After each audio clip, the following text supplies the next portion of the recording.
Bonjour à tous et bienvenue sur la chaîne.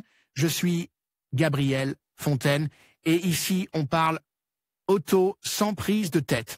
Conseils pratiques, explications techniques, accessibles et réponses claires à vos questions de tous les jours. Que vous soyez débutant ou passionné, vous allez trouver ici de quoi mieux comprendre et entretenir votre voiture. Pensez à vous abonner, à laisser un petit like et restez avec moi jusqu'à la fin de la vidéo. Chaque détail peut faire la différence. Voyager sur les autoroutes du Portugal en 2024 implique de se familiariser avec les systèmes de péage en vigueur dans le pays. Grâce à une combinaison de méthodes manuelles et électroniques, le Portugal a développé un système efficace de gestion de la collecte des péages, facilitant le transit des résidents et des touristes. Dans cet article, nous examinerons en détail le fonctionnement de ces péages et la manière dont vous pouvez préparer votre voyage. Sur les autoroutes portugaises. Si vous voyagez au Portugal pour la première fois, il est utile de connaître tous les détails de son double système de péage autoroutier, qui a été imposé au Portugal après la crise qui a frappé le pays entre 2010 et 2014. Type de péage. Péage manuel. Ces péages sont identiques à ceux que l'on trouve en Espagne. Comme ici, le conducteur doit s'arrêter pour payer le péage manuellement, en espèces ou par carte de crédit. Ce n'est pas la méthode la plus courante au Portugal, mais ce n'est pas un problème, car c'est ce à quoi nous sommes habitués ici. Comme dans notre pays, ces péages disposent également d'une voie de péage électronique, VIAT, signalée en vert. Si vous disposez de ce type d'appareil, vous pourrez passer par cette voie. Dans tous les cas, il y a un feu de circulation sur les voies de péage électronique qui devient vert lorsqu'il détecte l'appareil, pour confirmer que vous pouvez passer sans problème.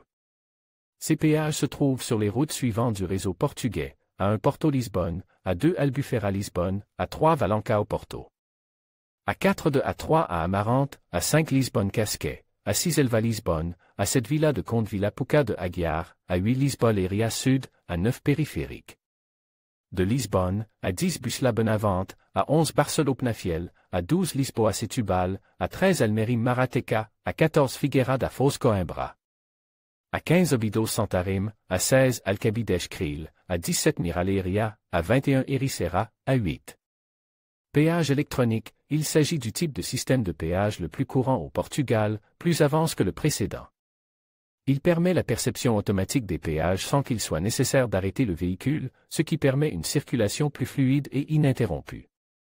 Cependant, ce sont ces péages qui peuvent nous poser le plus de problèmes si nous ne connaissons pas les méthodes de paiement disponibles. Tous les quelques kilomètres, il y a une série d'arches avec des caméras qui lisent la plaque d'immatriculation de votre véhicule. Sachez donc qu'à chaque fois que vous passerez sous l'une de ces arches, vous devrez payer pour circuler sur ce tronçon de route. Ces péages électroniques sont repartis le long des routes suivantes au Portugal, à 24, Chaves-Viseu, à 28, Porto, Camina, à 4. Porto, Amarante, Braganca, à 41, Périphérique de Porto, à 42, Alfena, Lousada, à 17, Mira, Aveiro, à 29, Estareja, Vila Nova de Gaia, à 25, Aveiro et ses plages, Vilar Formoso, à 23, Torres Nova Garda, IC3, de l'autoroute à 23 à Tomar, à 22, Lagos, Castro Marim. Moyen de paiement.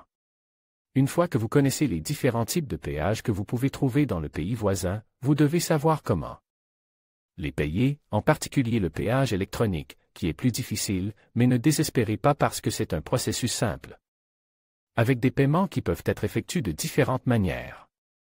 Vous pouvez choisir celle qui vous convient le mieux parmi toutes celles présentées dans ce guide, dispositif électronique, VIAT. Et Via Verde. Via Verde est le système le plus populaire et le plus utilisé au Portugal en ce qui concerne les dispositifs électroniques. Grâce à lui, lorsque vous passez le péage, le montant est débité sur le compte bancaire associé à l'appareil. Il peut être acheté temporairement sur le site web de la société.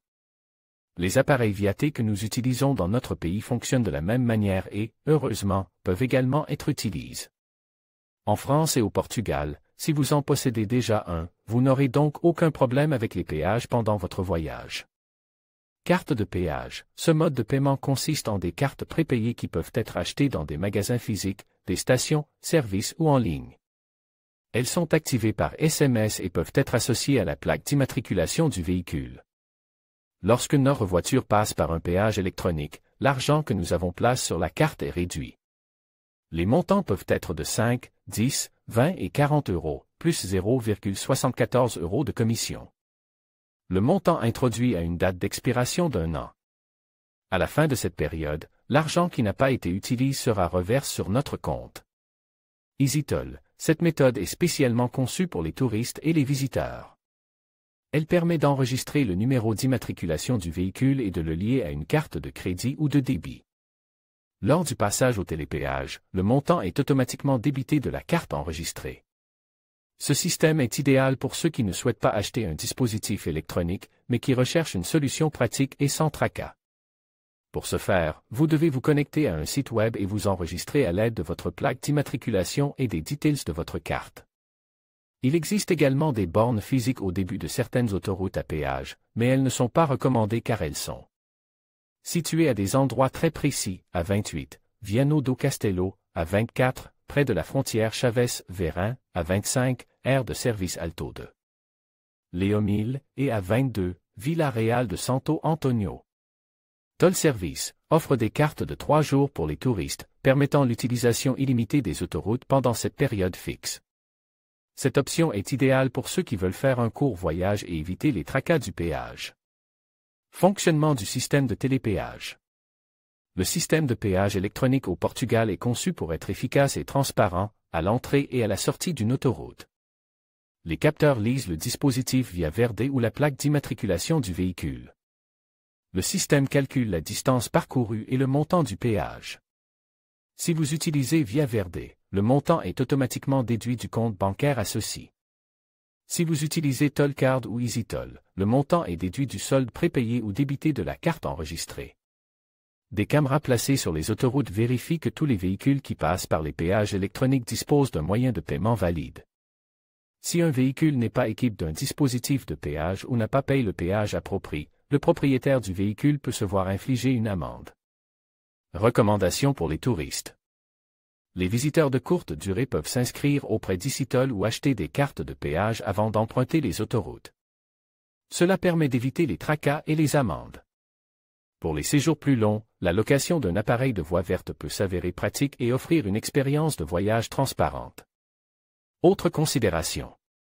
Certaines autoroutes du Portugal sont exploitées par des concessionnaires privés et peuvent avoir des tarifs et des systèmes de péage légèrement différents.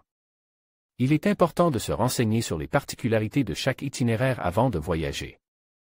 Des réductions et des exemptions sont possibles sur certains tronçons et pour certains types de véhicules, comme les motos et les véhicules électriques. Consulter ces options peut permettre de réaliser d'importantes économies. En résumé, le système de péage autoroutier du Portugal en 2024 est conçu pour être flexible et pratique, avec de multiples méthodes de paiement et des options adaptées aux besoins des différents types de conducteurs. Que vous soyez un résident régulier ou un touriste en visite dans le pays, le fait de vous familiariser avec ces systèmes vous permettra de voyager en toute tranquillité et de tirer le meilleur parti de l'infrastructure routière portugaise. Si vous ne voulez rien manquer et rester au courant de nos actualités et de nos vidéos, rejoignez notre canal WhatsApp pour découvrir toutes les dernières nouvelles de Carro. Rejoindre WhatsApp. En conclusion, les péages autoroutiers au Portugal sont un système essentiel pour le financement et l'entretien des routes. Que vous optiez pour les péages manuels ou électroniques, il est important de bien comprendre leur fonctionnement pour éviter les surprises. N'oubliez pas de vous renseigner sur les différentes options de paiement et les tarifs en vigueur. En suivant ce guide, vous serez mieux préparé pour vos trajets sur les autoroutes portugaises. Bon voyage et à bientôt sur les routes.